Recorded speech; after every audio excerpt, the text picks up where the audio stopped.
Happy Holy Thursday, friends of 2023. Pastor Joe coming to you again to give you a brief devotion on what happened that Thursday of Holy Week with Jesus and His disciples.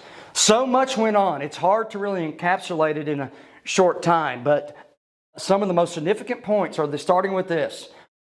The Passover meal took place in the upper room, that we know that story.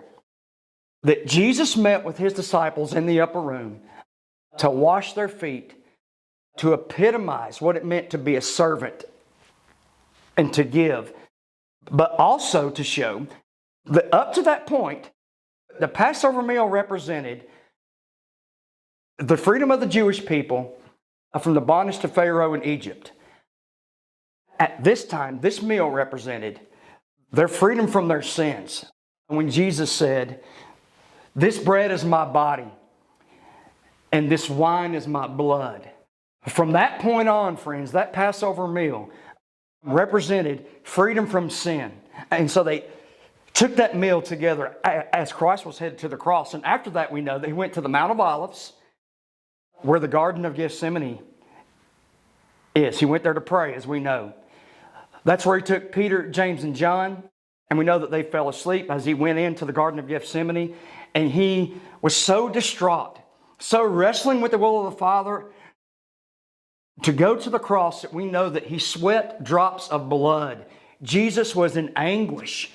And then we know that following that time, that what happened?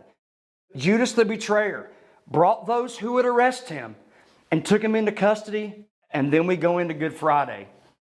And so again, so many things happened that Thursday night. But the big idea that I want you to take from this, friends, is that Jesus Himself struggled with the will of the Father.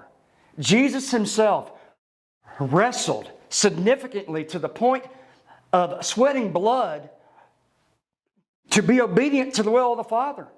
And so He understands that you are flesh and you're human, and that you struggle to be obedient to God, just like He did. But be encouraged. What did Jesus do?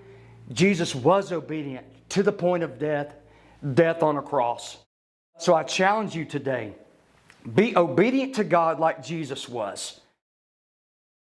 I encourage you, go with favor and blessing on this Good Thursday, this Holy Thursday.